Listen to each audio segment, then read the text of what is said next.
پھر اس کے بعد اللہ تبارک و تعالیٰ آگے فرماتا ہے دوسری آیت نمبر 31 میں، وَعَلَّمَ آدَمَ الْأَسْمَاءَ كُلَّهَا ثُمَّ عَرَضَهُمْ عَلَى الْمَلَائِكَةِ فَقَالَ أَنْبِئُونِي بِأَسْمَاءِ هَؤُلَاءِ إِن كُنتُمْ صَادِقِينَ۔ اللہ تعالیٰ فرماتا ہے وَعَلَّمَ آدَمَ الْأَسْمَاءَ، پھر اللہ نے علم عطا کیا، علم، جی علم، خوب علم عطا کرنا، وعلم آدم الاسماء، وعلم آدم، اور آدم کو علم عطا کیا، کیا علم عطا کیا؟ الاسماء کلہا، وعلم آدم الاسماء کلہا، سارے کے سارے نام، سارے کے سارے نام، جتنے نام ہیں سارے، یعنی ورڈز، جو الفاظ ہوتے ہیں نا، الفاظ، ناؤنز، اللہ تبارک و تعالیٰ جتنے چیزیں بنایا ہے ان سب کے ناؤنس، اللہ تبارک و تعالیٰ ان سب کے نام، ناؤن انگلش میں کہیں گے، نام اردو میں کہیں گے، اور اسماء عربی میں کہیں گے، اللہ تبارک و تعالیٰ نے وہ سارے نام ان کو حضرت آدم علیہ السلام کو سکھا دیا۔ وَعَلَّمَ آدَمَ الْأَسْمَاءَ كُلَّهَا ثُمَّ عَرَضَهُمْ عَلَى الْمَلَائِكَةِ، پھر اللہ تبارک و تعالیٰ، اچھا یہاں پر ایک بات یہاں پر ذہن میں آتی ہے، جس کو شیخ الاسلام نے بھی ذکر کیا ہے اپنی کتاب علم غیب میں، کہ یہ یعنی حضور صلی اللہ علیہ وآلہ وسلم کو اللہ تبارک و تعالیٰ جو علم عطا کیا، وہ علم کو کلی کہنا ہے یا جزئی کہنا ہے، یہ سوال ہوتا، یعنی کل علم کہنا ہے حضور صلی اللہ علیہ وسلم کو اللہ تعالیٰ نے جو دیا، نہیں پارٹ آف علم کہنا ہے، اس کو علم کا حصہ کہنا ہے، علم کا جزء کہنا ہے، پارٹ کہنا ہے، یا کمپلیٹ علم کہنا ہے، جی اس کے متعلق بڑے بحثیں اور بڑے یعنی دیوبندی بریلوی جھگڑے وغیرہ وغیرہ ہوتے ہیں۔ شیخ الاسلام یہ آیت کو پیش کر کے فرماتے ہیں کہ یعنی جو لوگ کہتے ہیں کہ نہیں کہا جا سکتا، ان کا دعویٰ یہ ہے کہ کل علم جب لفظ کہیں گے، کسی بھی چیز کا کل علم جب کہیں گے تو وہ کل علم صرف اللہ تعالیٰ کے پاس ہوتا ہے، علم کلی، کل علم کا لفظ بندوں کے ساتھ نہیں استعمال کیا جا سکتا، اگر ایسا استعمال کریں گے تو اس سے شرک لازم آ سکتا ہے، یہ اللہ کی صفت ہے کل علم رکھنا، ایسا ان کا دعویٰ ہے، اور وہ بہرحال جھگڑے وغیرہ تو بہت ہے، اب اس کے اندر ہم جاتے نہیں، لیکن شیخ الاسلام یہاں پر بڑی زبردست یہ آیت کو پیش کر کے تشریح فرمائے، وَعَلَّمَ آدَمَ الْأَسْمَاءَ كُلَّهَا، دیکھو علم میں کل علم، اسماء ایک چیپٹر ہے نا، یہ علم الاسماء، ناموں کا جو علم ہے، یہ علم ایک الگ ایک چیپٹر ہے، یہ چیپٹر کا کل علم آدم علیہ السلام کو دے دیا اللہ تبارک و تعالیٰ۔ جب کل کا لفظ اللہ تبارک و تعالیٰ خود اپنے بندے کے لیے استعمال کیا ہے، تو علم انبیاء کے علم کو علم کلی کہنا درست رہتا ہے۔ وَعَلَّمَ آدَمَ الْأَسْمَاءَ كُلَّهَا، اور اللہ تبارک و تعالیٰ نے آدم علیہ السلام کو سارے کے سارے نام، کل نام ان کو، کمپلیٹ نام ان کو سکھا دیا۔ ثُمَّ عَرَضَهُمْ عَلَى الْمَلَائِكَةِ، ثُمَّ پھر عَرَضَ پیش کیا، ہم ان کو پیش کیا، ثم عرضهم وہ چیزوں کو فرشتوں پر پیش کیا، علی الملائکہ، علی پر فرشتے ملائکہ،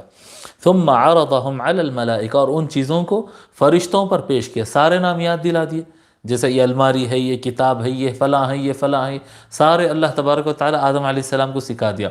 اب وہ اشیاء جو ہے وہ چیزوں کو کیا کہتے ہیں،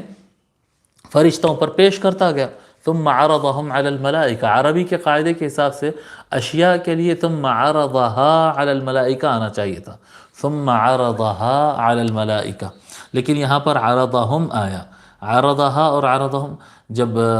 غیر ذوی العقول یعنی چیزوں کے لیے ہوتا ہے نا، جیسے ٹیبل ہے، ہر وہ چیز جس میں عقل نہیں رہتی، جانور ہے، درخت ہے، جمادات ہے، سب کی جمع کے لیے ہا کا لفظ استعمال ہوتا ہے، اور اگر ذوی العقول یعنی انسان کا ذکر آئے تو ان کے لیے ہم ہوتا ہے، لیکن کیونکہ اس کے اندر انسان بھی موجود تھے، جو سارے نام یاد دلائے ان کے اندر انسان بھی موجود تھے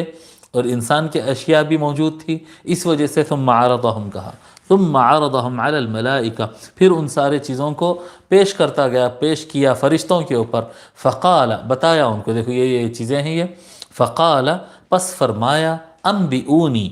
انبأ ينبئ خبر دینا، انبئونی مجھے خبر دو، مجھے بتاؤ، باسماء ہؤلاء یہ چیزوں کے نام بتاؤ،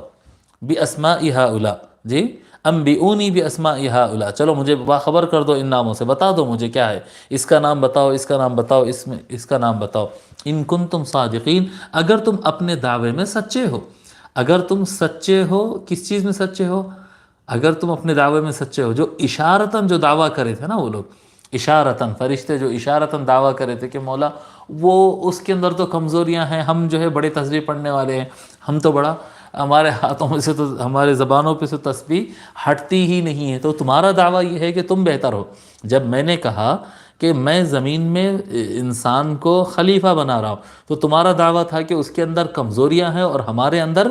خوبیاں ہیں، یہ دعویٰ تھا۔ تو مطلب خفیہ طور پر، خاموش طریقے سے، اشارتاً اور ادب کے دائرے کے اندر تم نے یہ عرض کیا کہ مولا ہم زیادہ اہل ہے، تو اب بتاؤ ان چیز، اگر تم اپنے دعوے میں سچے ہو تو ان چیزوں کے نام بتاؤ، ان چیزوں کے نام بتاؤ۔ اللہ تبارک و تعالیٰ انسان کو جو بنایا، بحر العلوم رحمۃ اللہ علیہ لکھتے ہیں کہ آدم کی فطرت ایسی جامع کمالات و اوصاف ہے کہ اس سے سبقت نہیں لے جا سکتے، کوئی اس سے سبقت نہیں لے جا سکتا۔ آدم علیہ السلام کو، یعنی حضرت انسان کو اللہ تبارک و تعالیٰ ایسا پیدا فرمایا کہ اس کے اندر سارے صفات اس کے اندر جامع ہے، یعنی اس کے اندر صفت ملائکہ بھی موجود ہے، صفت شیطان بھی اس کے اندر پائی جاتی ہے، اس کے اندر حیوانات کی اوصاف بھی ملتے ہیں، درختوں کی صفت بھی ملتی ہے، جمادات کی صفت بھی ملتی ہے، اس کے اندر ہر قسم کی، یعنی جتنی کائنات اللہ تبارک و تعالیٰ نے بنایا، جتنے اس کے اندر جلوے اور جتنے رنگ ہیں، اتنے سارے جلوے رنگ انسان کے اندر بھی اللہ تبارک و تعالیٰ نے پیدا فرمایا ہے۔ تو اس کے برابری کرنا کسی کے لیے ممکن نہیں، اور اس کے اندر کیونکہ یہ سارے چیزوں کا جامع بنایا، تو اس کے اندر صفت بالادستی اور کنٹرول کرنے کی صفت بھی اللہ تبارک و تعالیٰ اس کے اندر پیدا فرمایا۔ اس کے اندر اللہ تبارک و تعالیٰ یہ صفت پیدا فرمایا کہ کسی کے اندر یہ صفت موجود نہیں ہے، کسی کے اندر یہ صفت موجود نہیں ہے، یہ سب کو کنٹرول کر لیتا ہے، یہ سب کو کنٹرول کر لیتا ہے، درخت ہے، جانور ہے، اور چیزیں ہیں، زمین ہے، سب کچھ اس کے سامنے ہیچ ہو جاتی ہے اور کمزور پڑ جاتی ہے۔